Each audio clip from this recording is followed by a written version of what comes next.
What's going on, guys? This is BJ Porter of The Porter Report, and I hope everybody's having a blessed and highly favored day today.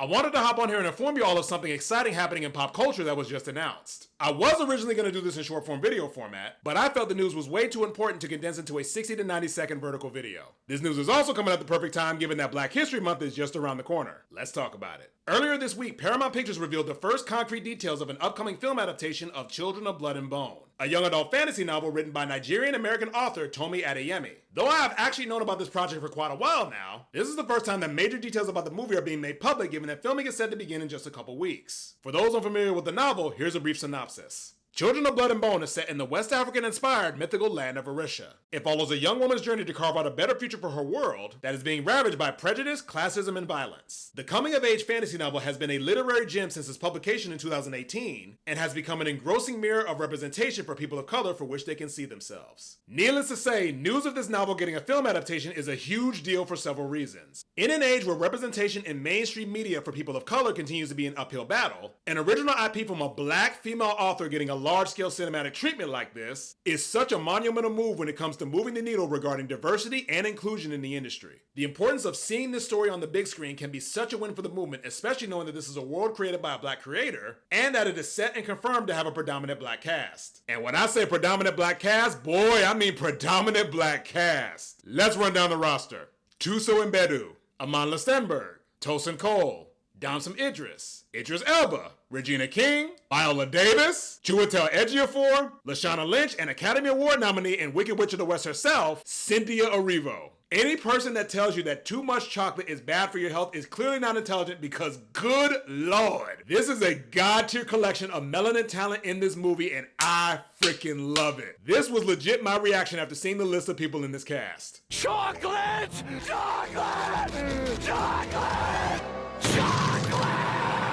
Clearly, I was pleased with who they hired. Moving on to the talent behind the camera, the film is set to be directed by Gina Prince Bythewood, whose body of work you should be familiar with, given that she's helmed some high-profile projects including Beyond the Lights, Netflix's The Old Guard, The Woman King, and of course the bona fide hood classic, Love and Basketball. What's even more exciting is that in addition to Bythewood directing, Adeyemi herself is going to be credited as an executive producer and is going to be writing the film's screenplay. This is a revelation that really got me excited about the potential for this film because if there's one thing I'm going to preach, is that when you're doing a film adaptation of a book that is this beloved and this important, it is vital that you maintain the essence and the heart of the story that's being told when translating it to screen. And having the book's author involved in the writing process is an ideal way to do that. Hey, if it worked for the adaptation of Hunger Games and the adaptation of Holes, I'm pretty confident it'll work for this one.